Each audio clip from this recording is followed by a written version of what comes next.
కానీ ఓ పక్క మీ ప్రభుత్వం గురించి డబ్బాలు చెప్పుకుంటా, మీ ప్రభుత్వాన్ని మించిన ప్రభుత్వమే లేదని చెప్పుకుంటా, 1 సంవత్సరం రూపాయలనే 2 లక్షల కోట్లు అప్పులు చేసి ఈరోజు కనీసం 4,000 కోట్లు గవర్నమెంట్ కాలేజీల నిర్మాణానికి పెట్టేదానికి మీ దగ్గర లేదంటే నమ్మేవాడు ఈ రాష్ట్రంలో ఎవరు లేరు.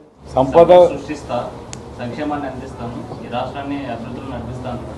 నేను ప్రధానమంత్రిని అయితా, అమెరికా అధ్యక్షుడిని అయితా, నేను ఈ మాట చెప్తేనే చూడు ఎంతమంది నవ్వుతున్నారు. ఇప్పుడు ఆయన చెప్పేటి కూడా అట్టనే అవుతారు అందరూ.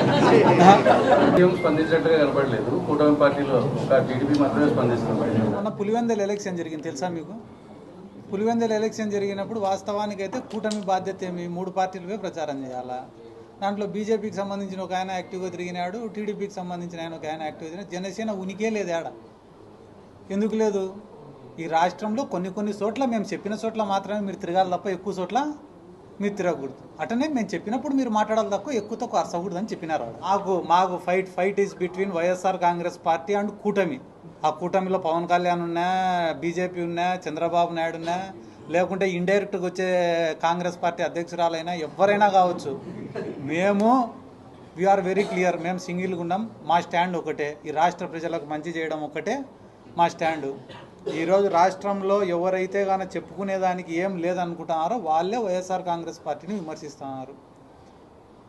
అంటే నన్ను ఆపడం లేదు. పవన్ కళ్యాణ్ పార్టీ కేవలం ప్రశ్నించడానికి పెట్టాను, అధికారంలో ప్రతిపక్షంలో ఉన్నాను. ఇప్పుడు డిప్యూటీ సీఎం ఉన్నాడు కదా, ఎవరు ప్రశ్నిస్తున్నాడు, ఏం చేస్తారు?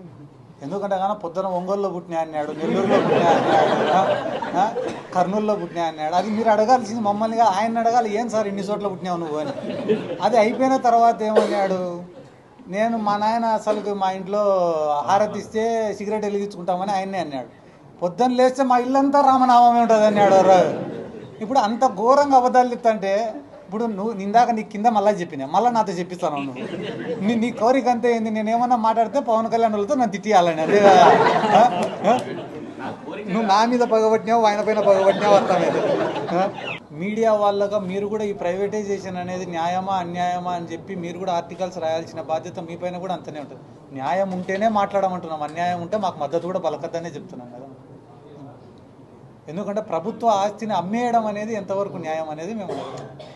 కానీ ఇప్పుడు తెలుగులో ఫాస్టెస్ట్ న్యూస్ ఇప్పుడు కొత్త అవతారంలో 5 సెకండ్లోనే పూర్తి వార్తా సమాచారం మీ చేతిలో. సోషల్ మీడియా ట్రెండ్స్ మీ కళ్ళ ముందుకే live TV and voice search ఆప్షన్స్తో ఇప్పుడే డౌన్లోడ్ చేయండి. యాప్ లింక్ డిస్క్రిప్షన్లో ఉంది.